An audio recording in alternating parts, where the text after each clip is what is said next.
Selamat bertemu lagi rekan-rekan mahasiswa. Kita berjumpa lagi pada mata kuliah manajemen keuangan di sesi yang ketujuh. Pada sesi yang ketujuh ini nanti kita akan membahas mengenai analisa laporan keuangan. Di mana sebelumnya di sesi kita terdahulu, kita sudah membahas mengenai laporan keuangan. Baik, kita mulai saja pembahasan kita tentang analisa laporan keuangan. Analisa laporan keuangan atau objeknya dan pekerjaannya disebut dengan analisis laporan keuangan adalah penggunaan prosedur analitis untuk mengevaluasi kesehatan keuangan, risiko, kinerja, dan potensi masa depan. Ya, masa depan bisnisnya. Kemudian analisis laporan keuangan adalah proses peninjauan laporan keuangan suatu organisasi untuk mendapatkan pemahaman tentang situasi keuangan secara menyeluruh. Laporan keuangan biasanya mencakup neraca, laporan rugi laba, laporan arus kas, dan laporan lain yang berkorelasi dengan proses keuangan bisnis. Analisis internal dilakukan oleh karyawan, eksekutif, lembaga pemerintah, atau individu lain yang memiliki akses ke catatan akuntansi internal perusahaan bisnis. Sebaiknya analis eksternal dilakukan oleh pihak luar yang memiliki akses ke laporan keuangan yang dipublikasikan. Pihak luar ini mungkin termasuk kreditur, investor, lembaga kredit, lembaga pemerintahan, atau masyarakat umum.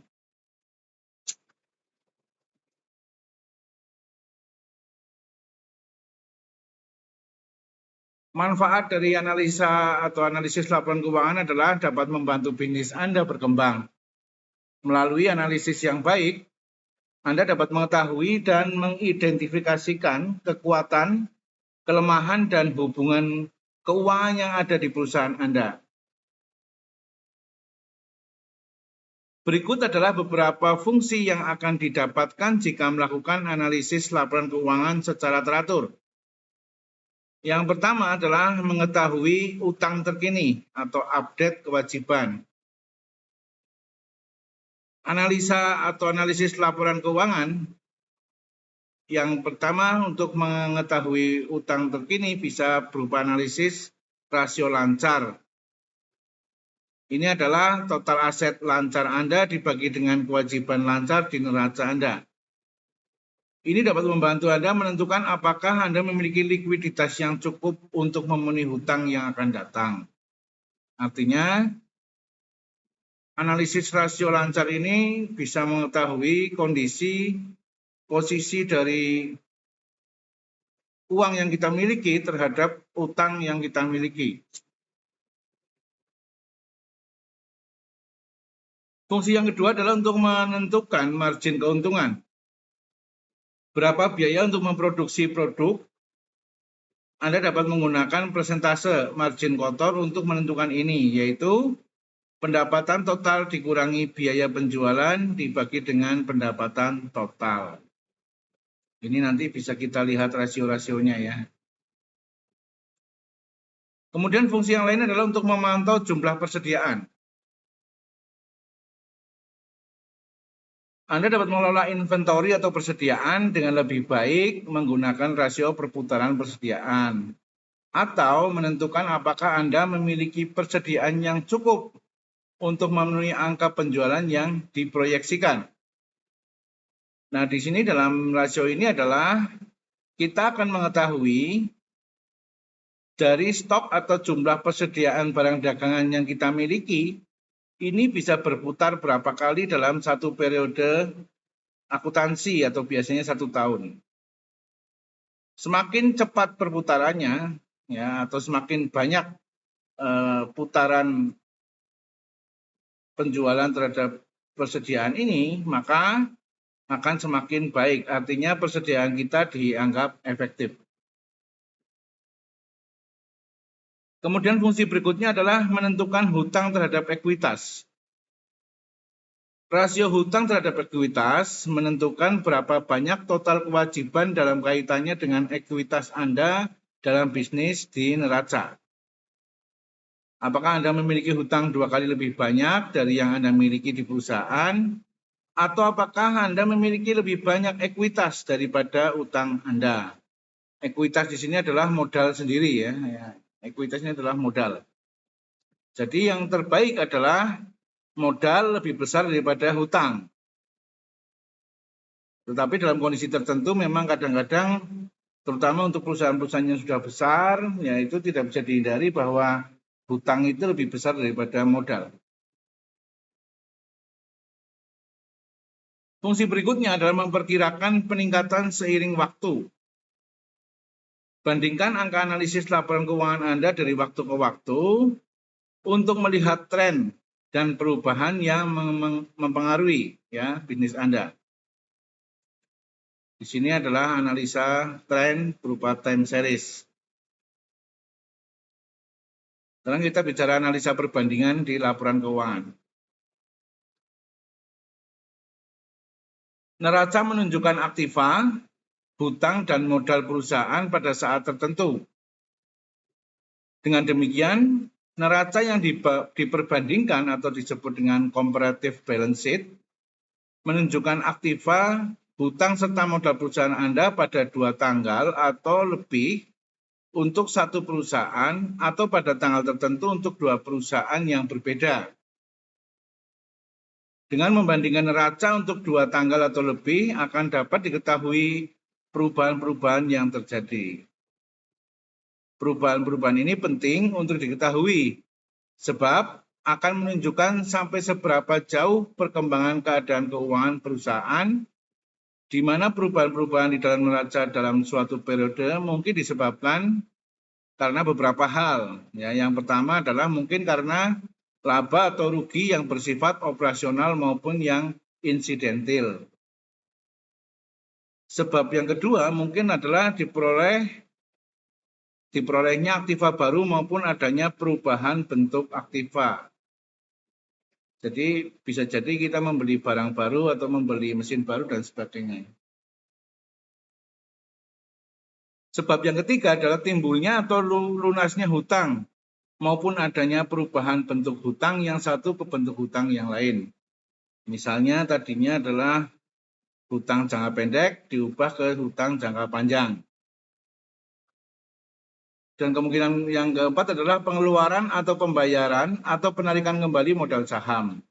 Jadi bisa ini adalah perubahan ataupun perubahan neraca ya dari sisi ekuitas modal.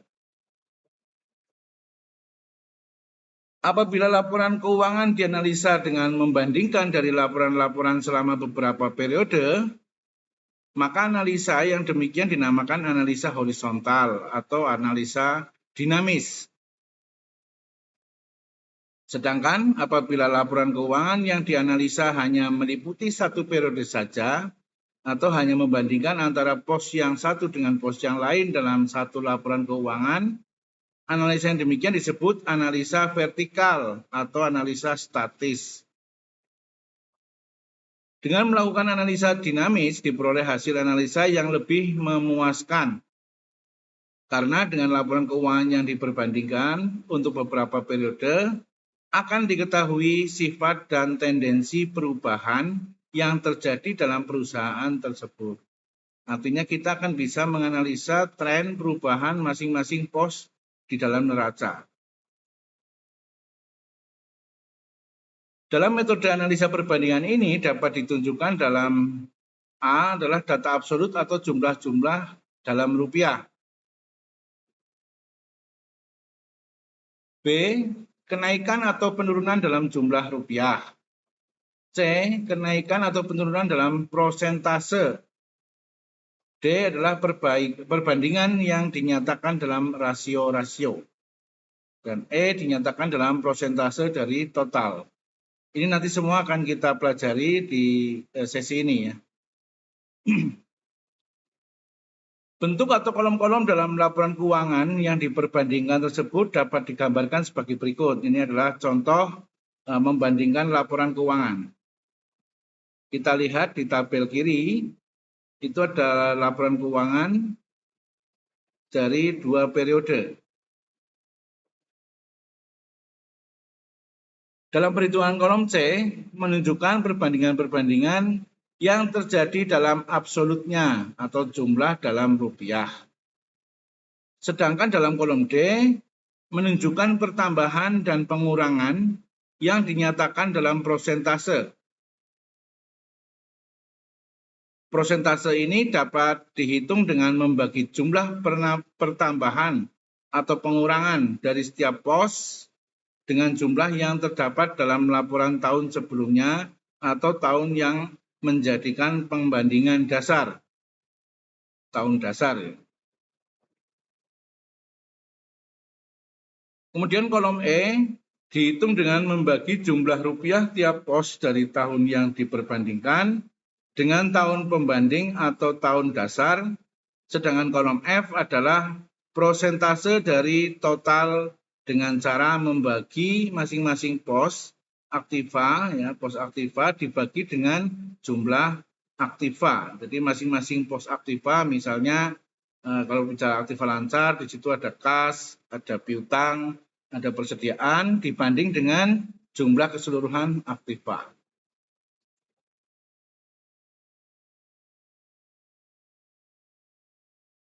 Masih di perbandingan, kita lihat tabel berikut ya di sebelah kiri. Itu ada tabel yang menunjukkan laporan rugi laba atau laporan laba rugi. Untuk menghitung kolom rupiah ya yang bertambah atau berkurang dengan cara mengurangi antara pos perkiraan periode tahun 2017 dengan pos perkiraan periode tahun 2016. Sedangkan untuk menghitung kolom prosentase bertambah atau berkurang dengan cara membandingkan kolom rupiah yang bertambah atau berkurang dengan pos perkiraan periode tahun 2016, yaitu tahun dasarnya. Dengan analisa perbandingan, maka akan diketahui perubahan masing-masing pos perkiraan dan dapat diketahui perubahan mana yang cukup penting untuk dianalisa lebih lanjut. Nah, ini biasanya akan kita ketahui mana yang perubahannya tidak normal atau ekstrim. Nanti bisa kita analisa, kenapa kok terjadi perubahan yang tidak wajar atau tidak seperti biasanya. Kalau tadi kita sudah bicara tentang analisa perbandingan, maka kita sekarang akan bicara tentang analisa common size. Analisa common size dilakukan dengan cara membandingkan prosentase antara satu pos dengan pos yang lainnya. Dan angkanya ditunjukkan dalam persen. Penggunaan analisa common size pada neraca ditentukan satu pos sebagai standar, yaitu sebagai acuan 100%. Lalu pos yang lainnya dibandingkan terhadap pos standar tersebut. Di sebelah kiri ini ada contoh analisa common size pada neraca. Biasanya yang dipakai sebagai acuan 100% adalah total aktiva atau total aset untuk sisi-sisi ataupun pos-pos yang ada di dalam aktiva. Dan 100% ada pada total pasiva atau total liabilities plus equity untuk membandingkan pos-pos atau perkiraan-perkiraan yang ada pada sisi pasiva, yaitu sisi hutang dan modal. Nanti teman-teman bisa lihat sendiri seperti apa, nanti bisa dicermati dan dipahami ya. Neraca yang sudah dilakukan analisa common size akan tampak dua hal, antara lain distribusi aktiva dan pasiva. Maksudnya distribusi adalah sebaran. nanti teman-teman akan bisa mengetahui di sisi aktiva apa yang dominan. Rekening-rekening atau pos-pos atau perkiraan-perkiraan apa yang paling dominan, yang paling besar. Begitu juga pada sisi pasifa. Kemudian yang kedua adalah kontribusi tiap pos terhadap aktiva dan pasifa. Artinya kontribusi adalah tadi dibandingkan menggunakan persentase. Sehingga nanti akan diketahui pos atau perkiraan atau rekening apa yang paling memberikan kontribusi terbesar atau terkecil pada setiap sisi, yaitu sisi aktiva maupun sisi pasifa. Pada neraca tersebut di atas dapat dilihat distribusi aktiva yang dominan adalah piutang dagang dan persediaan barang dagangan, yaitu sebesar 30,9% dan 37,4% di tahun 2016, sedang pada tahun 2017 adalah 32,5% dan 33,4%. Pada sisi pasifa, distribusi pasifa yang dominan adalah obligasi, yaitu 42,7% di tahun 2016 dan 32,5% di tahun 2017.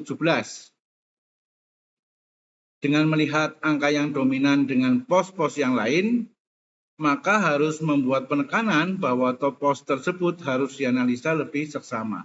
Artinya di sini berarti resiko keuangan ada di dalam pos-pos ataupun rekening yang dominan. Hal ini menjadi penting mengingat setiap rupiah yang ditanamkan pada pos tersebut berasal dari sumber pendanaan melalui hutang dan modal. Hal ini dapat memberikan gambaran bahwa perusahaan tersebut sangat besar menanamkan uangnya pada pos-pos tersebut. Analisa ini mempermudah para analis untuk melihat perubahan dari struktur pembiayaan dan total investasi perusahaan. Beberapa hal penting yang dapat dijadikan dasar untuk menganalisa lebih lanjut adalah yang pertama, kontribusi dari tiap pos terhadap total aktiva atau pasifa menunjukkan tingkat kepentingan untuk dianalisa lebih lanjut. Yang kedua, membandingkan hasil analisa tersebut dengan karakteristik industri yang bersangkutan. Ya, jadi artinya bahwa karakter industri kita seperti apa itu juga harus dianalisa. Ya, misalnya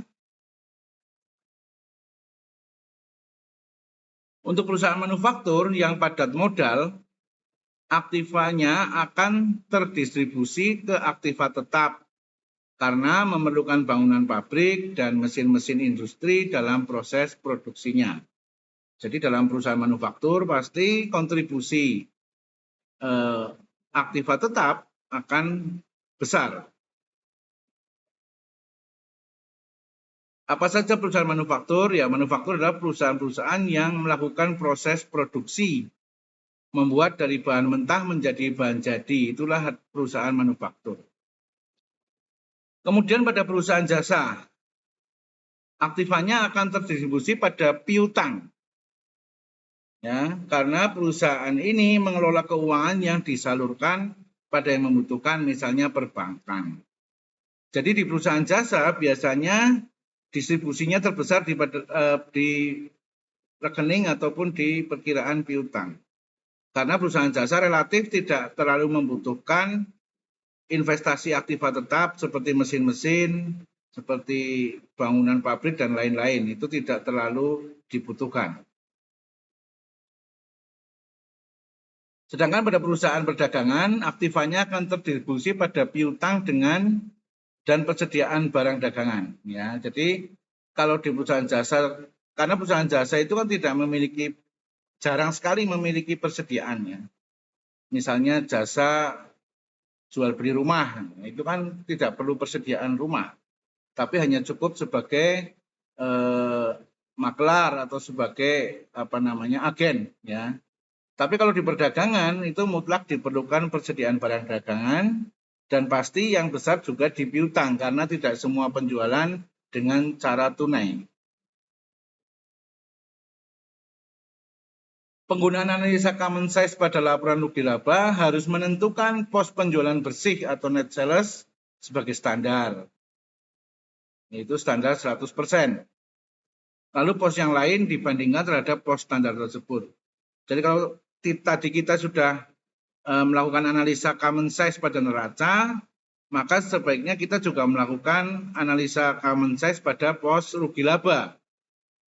Dan di pos rugi laba ini atau di laporan rugi laba ini sebagai patokan 100% atau patokan dasarnya adalah di penjualannya. Berikut adalah contoh laporan rugi laba di sebelah kiri tabelnya. Beberapa petunjuk untuk melakukan analisa laporan rugi laba untuk tahun 2017 adalah sebagai berikut. Yang pertama, berapa besar harga pokok penjualan mengambil kontribusi dari penjualan. Ya, jadi kita harus menghitung HPP, kemudian kita prosentasekan terhadap total penjualan. Nah, kita akan analisa dari waktu-waktu apakah menurun atau meningkat. Ya. Hal ini akan menggambarkan efisiensi dari perusahaan. Artinya, prosentase HPP semakin kecil, maka keuntungan semakin besar, perusahaan dianggap efisien. Dalam laporan rugi laba, contohnya dalam tabel sebelah kiri itu adalah contoh tahun 2017.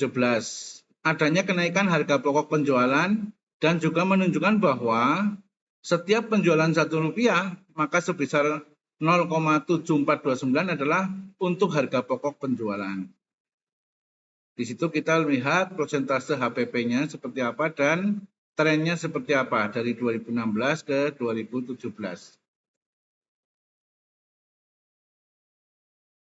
Yang kedua, berapa kontribusi laba bersih? Laba bersih menggambarkan kemampuan perusahaan untuk menjual di atas harga pokok penjualan dan beban administrasi lainnya. Hal ini menunjukkan laba bersih mengalami penurunan di tahun 2017 yang disebabkan karena peningkatan harga pokok penjualan sebesar 74,29% yang disebabkan kurangnya efisiensi dalam pengelolaan perusahaan. Jadi dari situ kita bisa melihat apakah perusahaan efisien atau tidak dengan membandingkan kontribusi laba bersih. Ya. Laba bersih itu ada di sisi terbawah laporan laba rugi.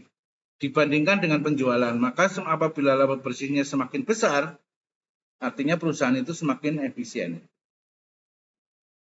Yang ketiga, pos lain yang harus diperhatikan adalah pos biaya administrasi dan beban bunga. Karena pos ini akan mengurangi laba perusahaan. Artinya secara umum yang perlu diperhatikan adalah pos-pos biaya. Ini biasanya akan dianalisa apakah biayanya wajar atau tidak wajar. Kalau tidak wajar, terjadi lonjakan misalnya, harus dicari penyebabnya. Dan dari sisi itu perusahaan bisa mengambil kebijakan untuk efisiensi dan sebagainya. Maka dengan membuat analisa common size dan mengetahui karakteristik industri, maka bisa memperkirakan jenis aktivitas usaha perusahaan. Ya, jadi ini khususnya bagi teman-teman yang baru mau mulai usaha, bisa menganalisa dulu dari laporan keuangan perusahaan-perusahaan lain sesuai jenisnya. Misalnya kita kepengen membuat industri, ya cobalah dibandingkan dengan industri-industri sejenis yang ingin kita juga membukanya, analisa laporan keuangannya, apakah memang di situ nanti ada efektivitas dan efisiensi atau tidak. Sehingga kita bisa melihat apakah kita punya peluang untuk menghasilkan laba atau tidak. Nah, kalau tadi adalah analisa dari sisi horizontal, kemudian analisa perbandingan common size dan sebagainya. Sekarang kita akan masuk kepada analisa rasio. Laporan keuangan yang disajikan oleh perusahaan dalam beberapa kurun waktu dapat digunakan untuk memprediksi laba atau dividen. Dividen ini adalah pembagian laba kepada para pemegang saham. Memprediksi laba atau dividen di waktu yang akan datang. Dari sudut pandang investor, analisa laporan keuangan dapat digunakan sebagai alat prediksi prospek masa depan perusahaan tersebut. Rasio keuangan dirancang untuk membantu mengevaluasi laporan keuangan atau membantu kita mengidentifikasi beberapa kekuatan dan kelemahan keuangan di perusahaan tersebut. Rasio keuangan juga sebagai alat pembanding posisi perusahaan dengan pesaing untuk kebijakan keuangan perusahaan ke depan. Artinya, kita bisa membandingkan dengan perusahaan sejenis atau pesaing kita antara analisa laporan keuangan mereka dengan analisa laporan keuangan kita sendiri. Apabila dari standar-standar itu kita kalau ternyata masih terlalu belum efisien, maka itu bisa dipakai sebagai kebijakan perusahaan di masa yang akan datang. Bagaimana mengefisienkan laju perusahaan. Rasio keuangan dapat dikelompokkan ke dalam 5 kelompok. Ya. Yaitu apa saja? Kita lihat. Yang nomor 1 atau pembagian yang pertama adalah dari rasio likuiditas. Rasio likuiditas atau disebut dengan liquidity ratio adalah kemampuan suatu perusahaan memenuhi kewajiban jangka pendeknya secara tepat. Rasio likuiditas sering disebut dengan short term liquidity. Rasio likuiditas menunjukkan tingkat kemudahan relatif suatu aktiva untuk segera dikonversi ke dalam kas dengan sedikit atau tanpa penurunan nilai, serta tingkat kepastian tentang jumlah kas yang dapat diperoleh. Kas merupakan suatu aktiva yang penting, liquid, atau yang paling liquid. Nah, rasio likuiditas ini apa saja yang umum dipakai atau umum dipergunakan di dalam ilmu-ilmu keuangan. Yang pertama adalah current ratio. Current ratio adalah ukuran yang umum digunakan atas solvensi jangka pendek. Solvensi ini adalah tingkat kemampuan. Kemampuan suatu perusahaan memenuhi kebutuhan hutang jangka pendek ketika jatuh tempo. Artinya, apabila hutang harus dibayar saat ini, apakah kita mampu atau tidak? Nah, ini bisa diukur dari current ratio. Di mana current ratio sendiri rumusnya adalah aktiva lancar dibagi dengan hutang lancar. Hutang lancar adalah hutang jangka pendek, ya, yang harus segera kita lunasi dalam satu periode akuntansi ini. Rasio likuiditas yang kedua adalah quick ratio atau acid test ratio. Adalah rasio cepat di mana ukuran uji solvensi jangka pendek yang lebih teliti daripada rasio lancar. Karena pembilangnya mengeliminasi persediaan yang dianggap aktiva lancar yang sedikit tidak liquid. Artinya persediaan ini tidak serta-merta saat ini bisa menjadi uang, karena harus dijual dulu dan sebagainya, dan itu membutuhkan waktu. Sehingga dalam quick ratio atau acid test ratio ini persediaan dihilangkan. Maka rumusnya adalah quick ratio atau QR, aktiva lancar dikurangi dengan persediaan dibagi dengan hutang lancar. Jadi bedanya dengan current ratio tadi adalah di dalam quick ratio persediaan tidak ikut dipakai sebagai dasar hitungan kemampuan bayar hutang. Yang ketiga adalah cash ratio. Adalah rasio kas dan bank dengan hutang lancar. Untuk mengetahui kemampuan perusahaan melunasi hutang lancarnya tanpa menggunakan piutang dan persediaan.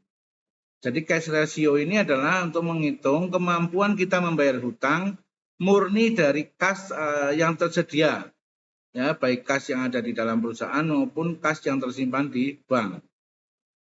Jadi cash ratio ini lebih detail lagi, yaitu menghilangkan unsur piutang dan unsur persediaan. Di mana rumusnya adalah CR sama dengan kas dibagi hutang lancar. Sekali lagi bahwa yang dimaksud kas di sini adalah uang tunai yang tersedia di perusahaan maupun yang berada di rekening bank. Kemudian rasio yang kedua adalah rasio solvabilitas atau leverage. Adalah rasio untuk mengukur seberapa besar perusahaan dibiayai dengan hutang. Artinya di sini kita akan melihat seberapa pengaruh hutang kepada perusahaan kita. Rasio ini memberikan ukuran atas dana yang disediakan pemilik dibandingkan dengan keuangan yang diberikan oleh kreditor atau yang memberi hutang. Rasio solvabilitas atau leverage terdiri dari 8. Ya, ini cukup banyak rasio yang bisa diukur. Antara lain, yang pertama disebut dengan debt to total asset ratio atau debt ratio. Biasa disingkat DR. Di mana rasio ini disebut sebagai rasio yang melihat perbandingan hutang perusahaan. Rumusnya bagaimana? Debt ratio ini cara menghitungnya adalah dengan membandingkan antara total hutang dibagi dengan total aset. Jadi ini semua ada di sisi pasifa ya, di sisi kanan.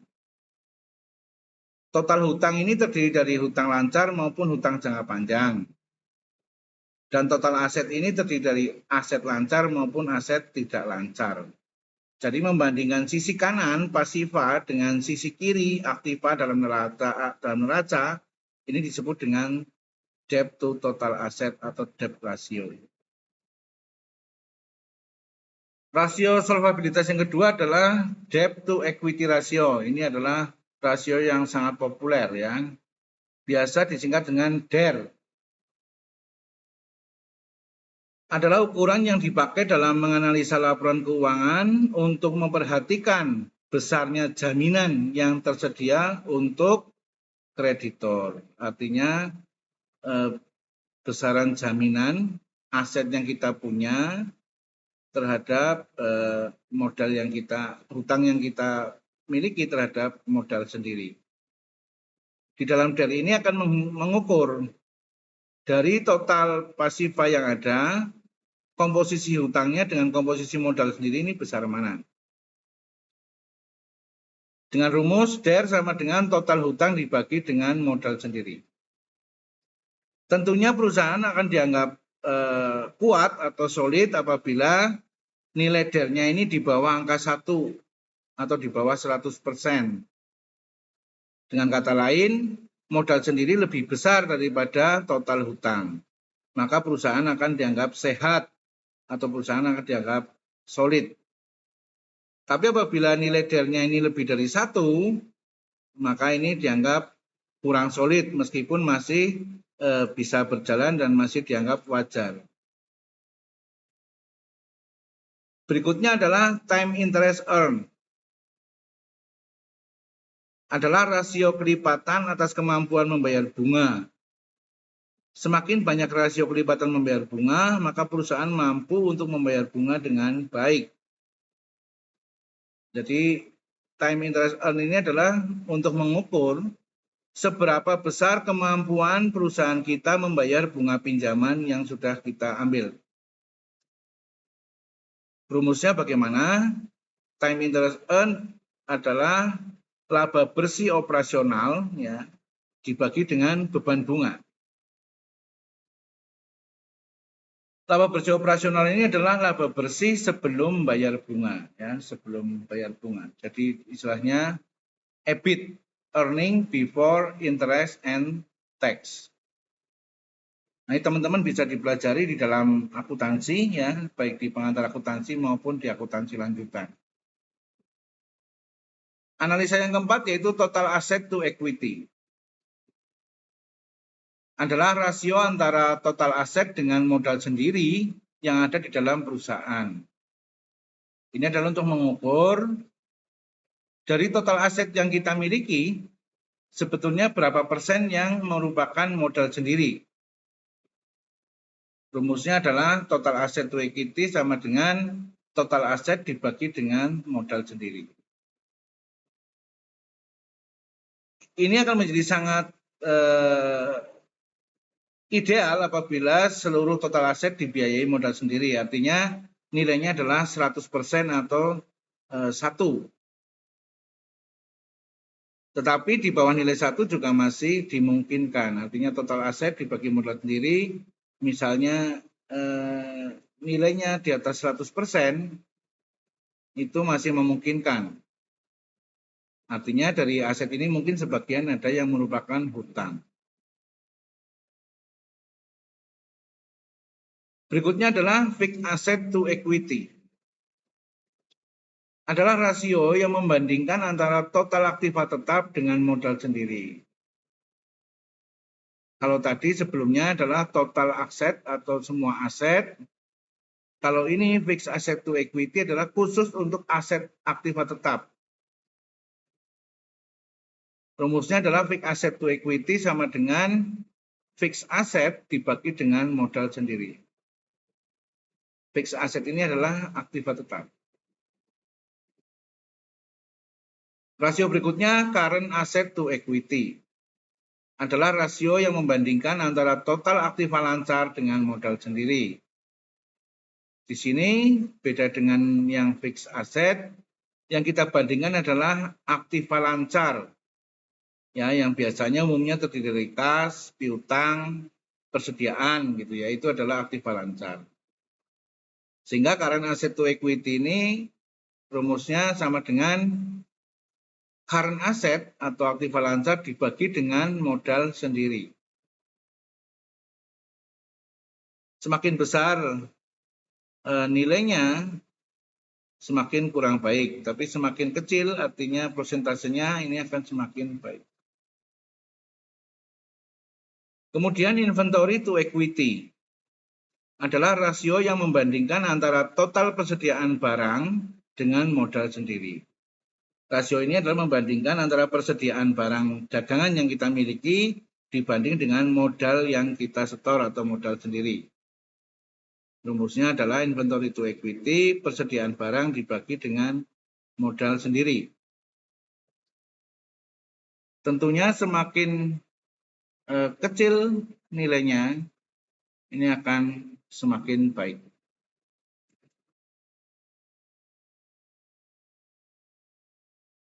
Analisa berikutnya adalah receivable to equity. Receivable ini adalah piutang. Equity adalah modal. Jadi rasio yang membandingkan antara total piutang dengan modal sendiri. Rumusnya receivable to equity sama dengan piutang dagang dibagi dengan modal sendiri. Itu tadi adalah rasio-rasio yang terkait dengan analisis rasio ya. Kemudian yang ketiga, rasio aktivitas adalah rasio atau efisiensi digunakan untuk mengukur efektivitas perusahaan dalam memanfaatkan sumber daya atau aktivanya. Rasio aktivitas menunjukkan seberapa jauh manajemen dapat mengumpulkan penjualan yang cukup atas aktiva perusahaan yang digunakan. Semua rasio menunjukkan perbandingan antara penjualan dengan investasi dalam berbagai rekening aktiva. Kita lihat apa saja yang termasuk di dalam rasio aktivitas. Di dalam menganalisa efektivitas persediaan terdapat beberapa masalah yang perlu diketahui. Yang pertama adalah penjualan dilakukan menurut harga pasar. Ya. Jadi masalah yang harus diketahui adalah penjualannya harus dilakukan menurut harga pasar. Kalau toh ada diskon dan sebagainya itu adalah sebagai pengurang. Kedua, penjualan terjadi sepanjang periode atau tahun dan sebagainya. Sedangkan persediaan menunjukkan posisi pada suatu tanggal tertentu. Penggunaan persediaan rata-rata antara awal dan akhir periode dalam analisis efektivitas persediaan akan lebih baik. Di sini penitik beratnya adalah bagaimana kita memiliki metode untuk menentukan besarnya persediaan. Apakah itu menggunakan rata-rata atau menggunakan metode sesaat. Rasio yang digunakan umumnya meliputi rasio-rasio sebagai berikut dengan rumus dari rasio efisiensi. Yang pertama adalah sales to liquid asset. Adalah rasio yang membandingkan antara total penjualan dengan aktiva liquid atau aktiva lancar. Di mana rumus sales to liquid asset adalah penjualan dibagi dengan aktiva liquid atau aktiva lancar.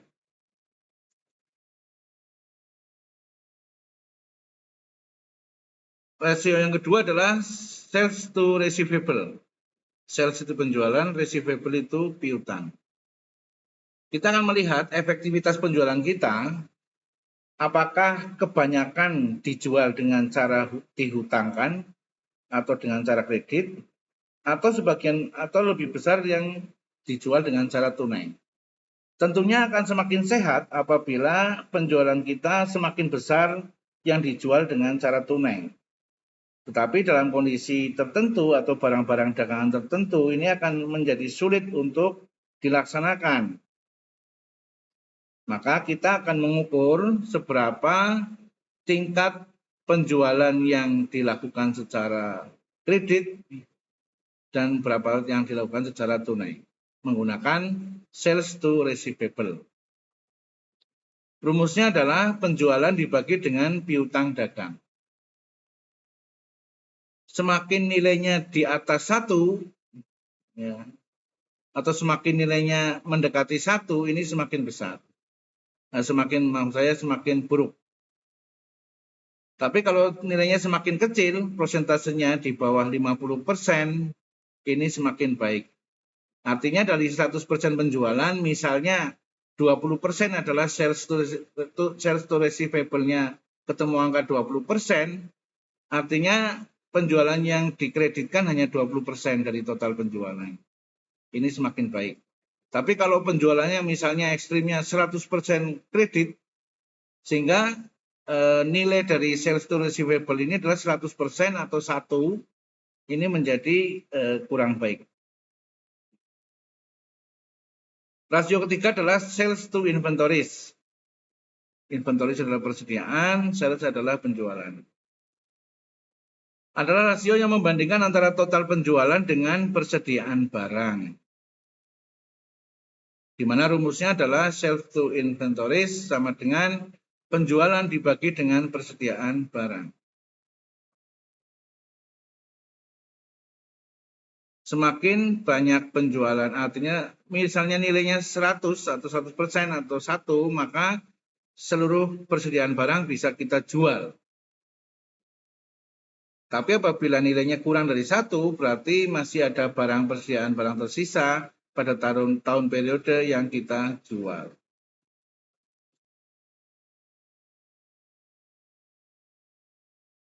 Kemudian sales to current asset adalah rasio yang membandingkan antara total penjualan dengan aktiva lancar.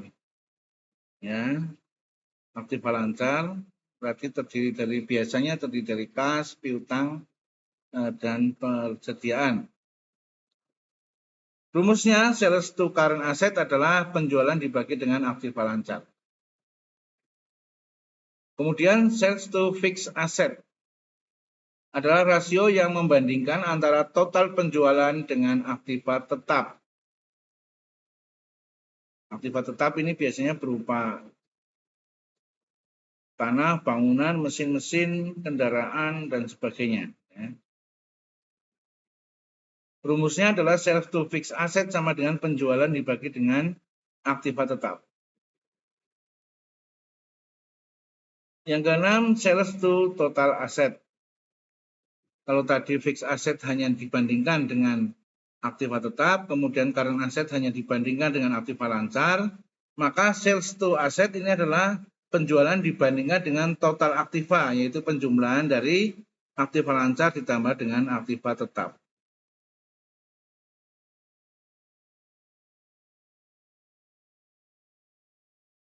Dan kelewat ya. Berikutnya adalah rasio profitabilitas, yaitu rasio yang untuk mengukur tingkat kemampuan perusahaan dalam menghasilkan laba. Ya, rasio profitabilitas adalah rasio yang menunjukkan gambaran tentang tingkat efektivitas pengelolaan perusahaan dalam menghasilkan laba. Rasio ini sebagai ukuran apakah pemilik atau pemegang saham dapat memperoleh tingkat pengembalian yang pantas atas investasinya. Rasio yang digunakan umumnya meliputi rasio-rasio sebagai berikut.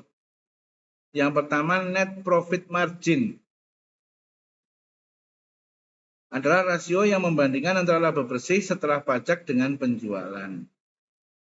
Ya, laba bersih setelah pajak itu ada di sisi paling bawah di laporan laba rugi. Jadi keuntungan setelah dikurangi dengan bayar bunga pinjaman dan pajak kepada pemerintah. Ini atau biasa disebut atau biasa terkenal laba bersih setelah pajak dan bunga ini disebut dengan EAT atau earning after tax. Maka rumus net profit margin sama dengan laba bersih dibagi dengan penjualan. Semakin besar prosentasenya akan semakin bagus atau semakin baik. Artinya perusahaan memiliki kemampuan menghasilkan laba yang baik. Namun semakin kecil nilainya mendekati 0 itu menjadi semakin tidak baik atau perusahaan dianggap kurang mampu menghasilkan laba. Kemudian analisa berikutnya adalah return on investment atau ROI. Ini juga termasuk salah satu yang paling populer yang sering dihitung oleh para investor. Adalah rasio yang membandingkan antara laba bersih setelah pajak dengan total aktiva. Jadi laba bersih setelah pajak atau earning after tax dibagi dengan total aktiva atau total sisi kanan neraca. Rumusnya adalah ROI sama dengan laba bersih dibagi dengan total aktiva. Kemudian ada lagi namanya return on equity atau ROE. Ini juga cukup populer. Adalah rasio yang membandingkan antara laba bersih setelah pajak dengan modal sendiri. Rumusnya adalah ROE sama dengan laba bersih dibagi dengan modal sendiri. Semakin besar ROE, semakin bagus, semakin baik.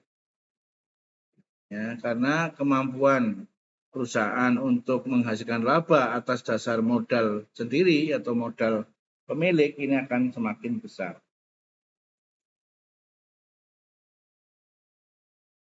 Berikutnya, tadi setelah rasio efektivitas, ini adalah rasio pasar. Nomor 5. Adalah rasio yang menunjukkan sekelompok rasio yang berhubungan dengan harga saham perusahaan yang dibandingkan dengan laba perusahaan. Nilai buku per lembar dan nilai pasar dibandingkan dengan nilai buku. Nah, rasio pasar ini berguna ataupun berlaku bagi perusahaan-perusahaan yang berbentuk perseroan atau berbentuk PT di mana modalnya berupa lembar-lembar saham.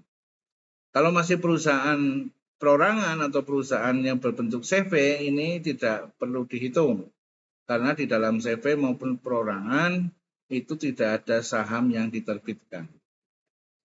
Ini menjadi sangat berguna apabila teman-teman ingin bermain saham atau ingin membeli saham-saham perusahaan di bursa efek. Ini harus diperhatikan rasio-rasio ini karena menunjukkan kemampuan perusahaan menghasilkan keuntungan kepada para pemegang saham. Rasio yang digunakan umumnya adalah meliputi rasio yang pertama price earning ratio. Adalah rasio yang dibandingkan antara harga per saham dengan laba per saham. Ya, harga per saham ini adalah harga pasar saat itu ya. PER sama dengan harga per saham dibagi laba per saham. Dari mana mengetahuinya? Setiap perusahaan publik yang sudah masuk ke bursa, setiap tahun harus melaporkan laporan keuangannya secara terbuka kepada publik. Nah, di situ nanti kita bisa menghitung masing-masing perusahaan PER-nya berapa, price earning ratio. Berikutnya, untuk rasio pasar adalah book value per share. Book value per share ini adalah rasio yang membandingkan antara modal ekuitas atau modal sendiri dengan jumlah saham yang beredar. Book value per share ini biasanya dihitung oleh pemilik perusahaan untuk mengetahui tingkat efektivitasnya.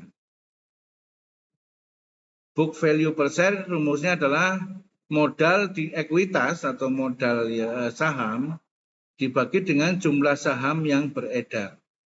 Misalnya saya perusahaan A gitu ya, sudah mengeluarkan saham yang dijual kepada publik sejumlah misalnya 10 juta lembar saham.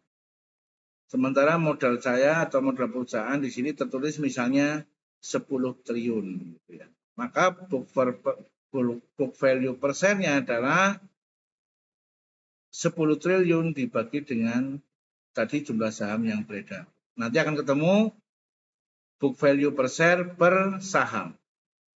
Kalau teman-teman yang bermain saham, nanti ini bisa dipakai sebagai patokan harga jual kembali saham yang dimiliki.